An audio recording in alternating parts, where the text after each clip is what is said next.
Hi, Jim Gore from THOR Wealth Management. Well, markets had a big move here in the last month or so, and people are saying, where do we go from here? Well, what we'd like to do is go look at the charts and what are the charts telling us.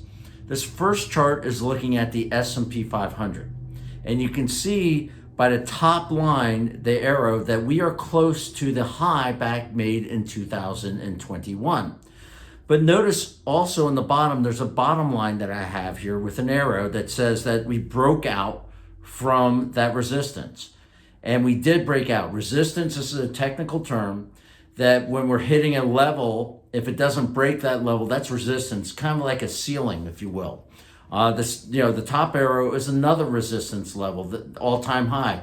It's bumping up against it. Will we make a new high? But what's very important is here we saw that resistance at the lower level, the second arrow, that we broke above that.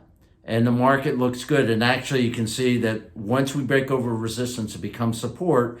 Market went up, it went down, it hit that level again, that arrow, and then it went the line and it went right back up to the second level. So the S&P 500 looks like it's pretty healthy. However, you have to look under the hood. And there's some disconcerting things that we're seeing out there because the S&P 500 is a capitalization weighted stock index. And the top 10 positions now are at the highest percentage ever in that market. And the S&P is being led by just a few stocks, 6 or 7 stocks. So let's look at the S&P 500 equally weighted index. What is that chart telling us? Well, it is a totally different story here. You can see here that we've never had a breakout from that resistance. And we're even below that line right now. So the average stock has not broken out with this rally. And we're nowhere close to being at an all-time high for the equally weighted index.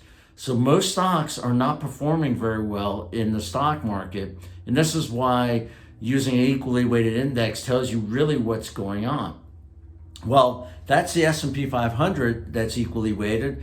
Let's look at smaller companies. And if you look at smaller companies, which is the Russell 2000, once again, you can see that this has not broken out. The Russell 2000, we aren't even close to resistance level here.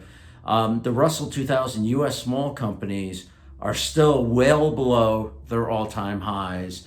And this is telling us, hey, the average stock or the small companies in the U.S. are not doing as well as the headlines are telling us.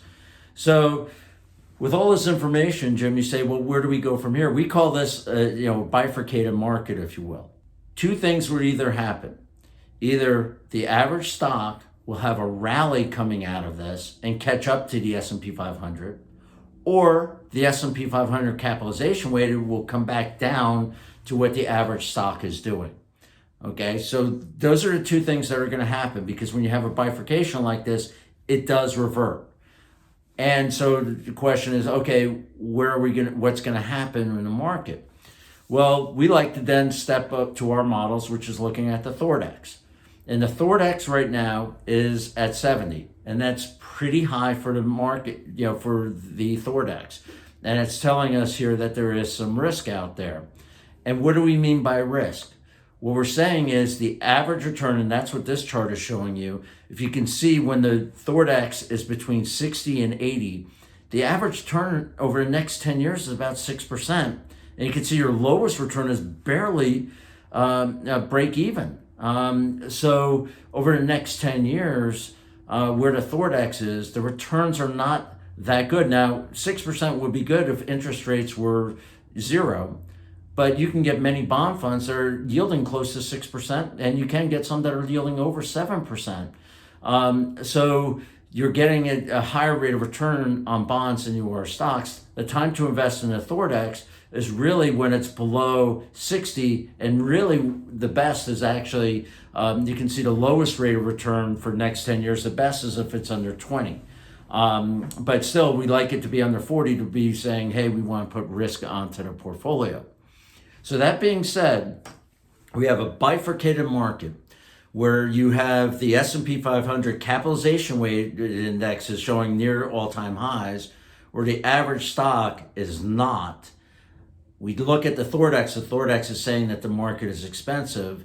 So in our estimation, there's probably a higher percentage, probably 70 to 80% chance that the S&P 500 market weighted index will come down to where the equally weighted index is, rather than the equally weighted index going up. So that's why you want to be less in equity exposure.